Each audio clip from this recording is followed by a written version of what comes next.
I want to hit something that Donald Trump said. I hit this yesterday, but yesterday's show sucks. So I kind of want to hit this again and cut this specifically, individually, as its own thing. And I want it to be like 15 minutes. I don't want it to be long, but like 15. So Trump said something that much of the media just missed. Like they just fundamentally miss. And when I had the opportunity to look over the press conference, I was like, whoa, that's interesting. If you ask the question sometimes of why is Trump telling me this, you come up with interesting answers sometimes.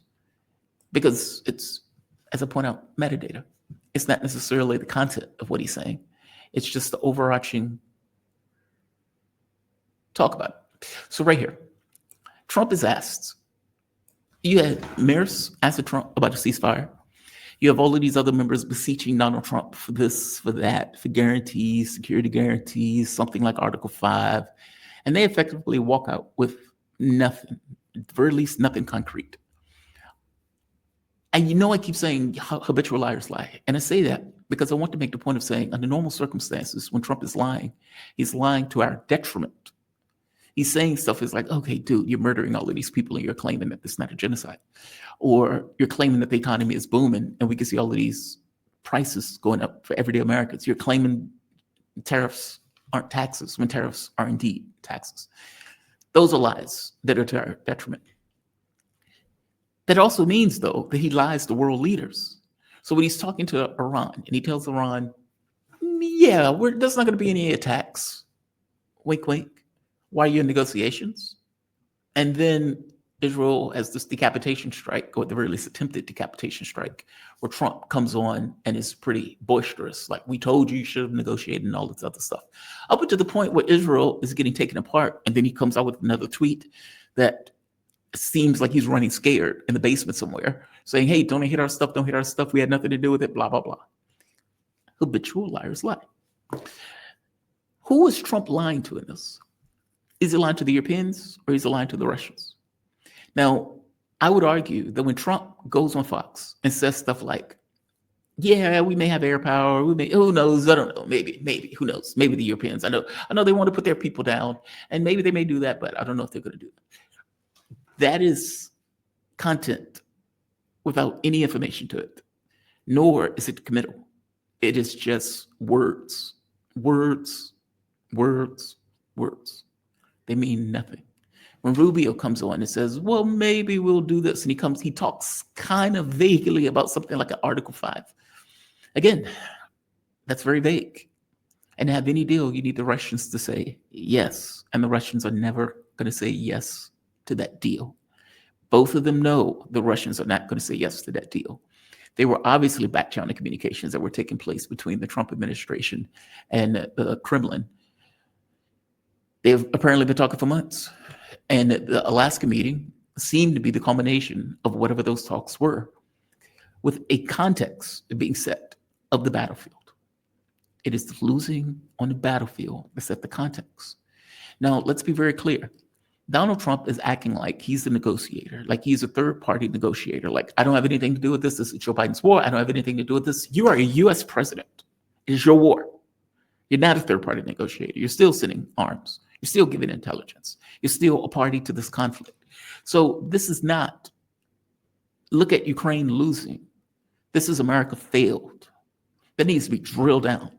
That is the thing that doesn't necessarily seem to be floating out in regards to the way that the media is talking about this. America fundamentally, completely failed in its objective in this moment. And in the context of failing in its objective, Donald Trump is trying to act as if this level of failure is somehow a peace deal that he is doing between these two parties, as opposed to the fact that the United States was intimately involved in starting that war, prosecuting that war, and now effectively withdrawing from that same war. Trump is in a fix, though. He's in a box. He doesn't seem to want to go out and use the powers at his disposal. I'm pulling out intel. I'm pulling out intelligence. Well, intelligence, same difference. I'm pulling out all of the Americans that are there. I'm doing all of that stuff. And I've stopped giving you money and stopped giving you intelligence. I don't have anything to do with this. And if the Brits come to me for weapons, I'm not selling them squat. That ends the war. He doesn't want to do that. That seems to be too aggressive for him. He seems to want to deal with them coming to terms on their own in order to get that deal.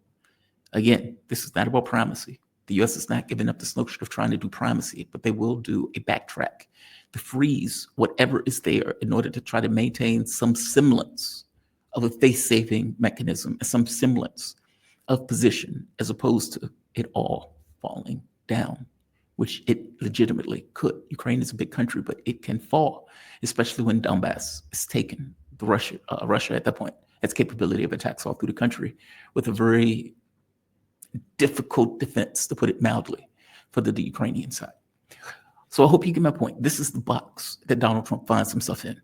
I don't necessarily want to go hard on the Europeans and Zelensky in order to forcibly end it, because I'm going to get screamed at that I ended the war and I failed and I lost the war for the Ukrainians, as if they were going to somehow win it if I didn't do that. Or if I didn't do that. In the other sense,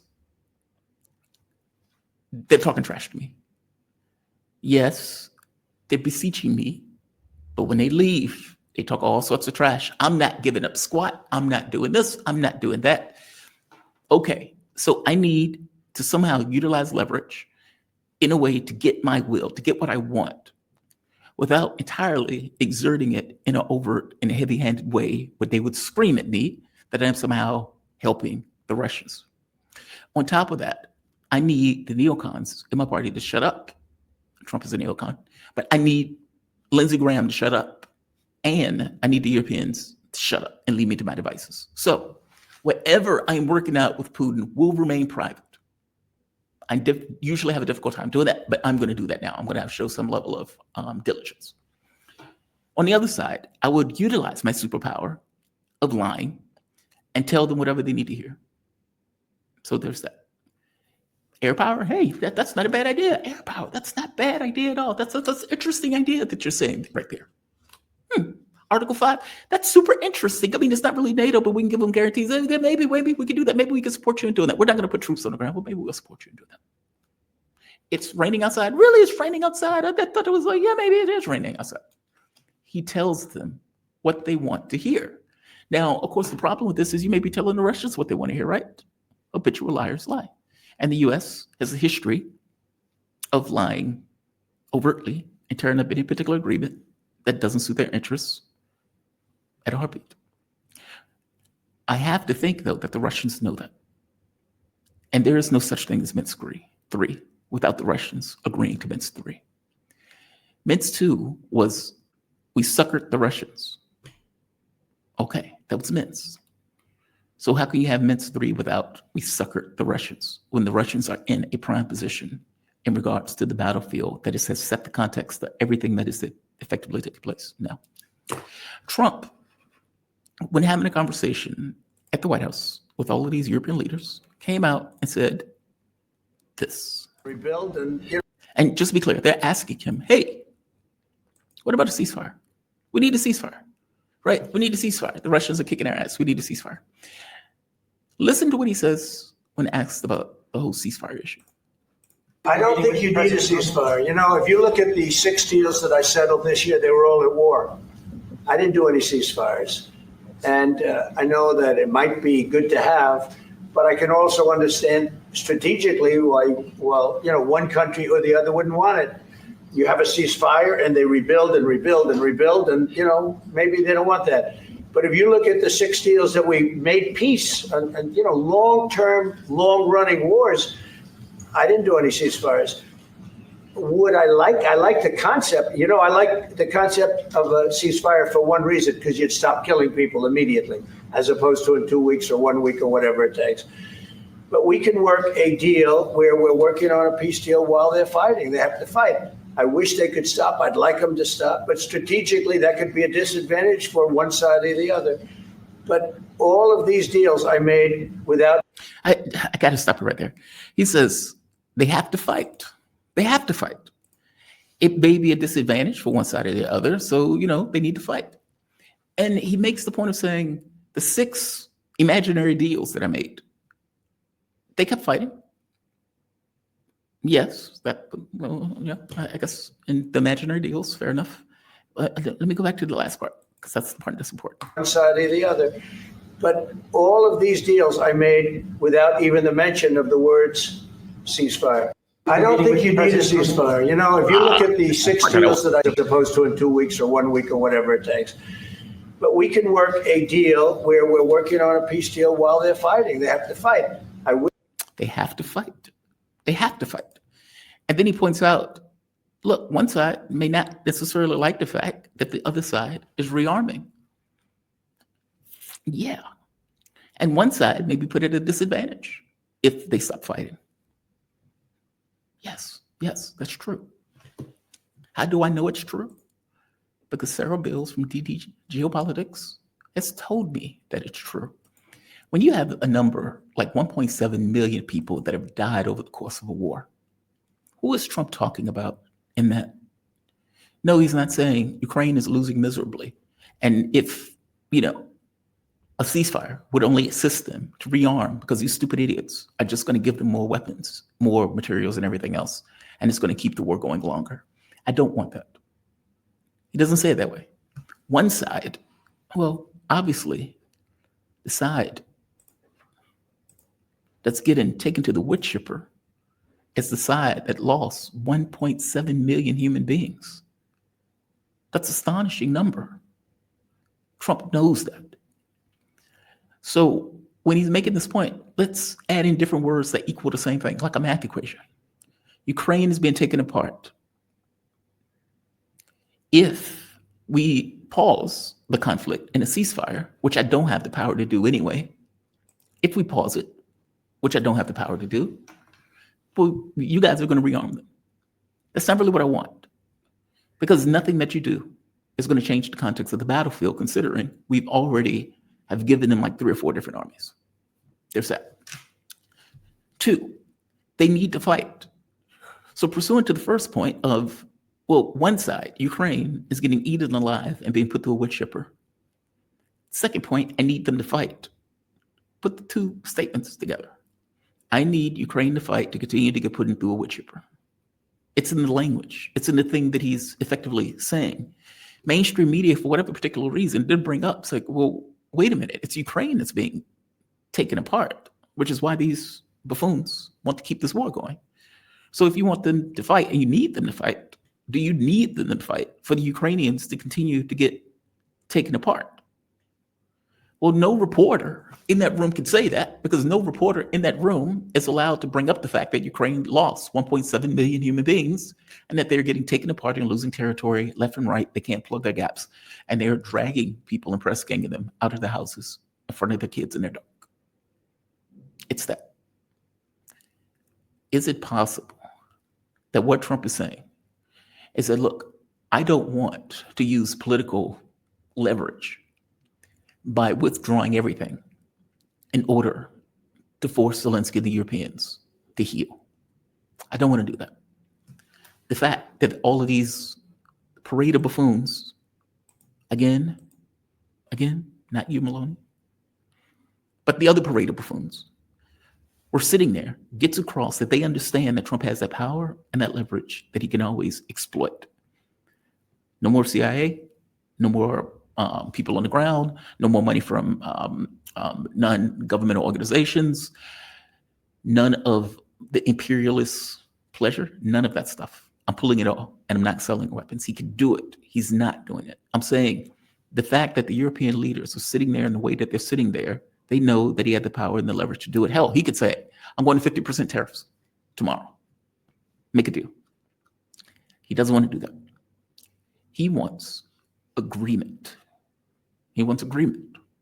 How do you get agreement in a situation where you can't overtly and directly use the leverage at your disposal? Let the war drag on. Let the losing side lose, even worse, until it gets to the point that the losing side falls to its knees. It looks up at the sky, and it comes to Jesus on its own. I could be wrong. I could be wrong. Again, I'm only interpreting what the metadata of what's being said. And the fact that Donald Trump has flipped on this idea of ceasefire, after 8 months of calling for a ceasefire, into permanent peace, whatever that means, with Vladimir Putin. And in doing so, effectively listened to the Europeans a few days before and flipped on a dime on those Europeans where they were just shocked by the whole thing. He obviously has no issue in lying to the Europeans or anybody else for that matter. But it's going in a particular direction is what I'm trying to point at. And when you add in the context that's taking place on the ground, that there's nothing they can do to change the context on the ground.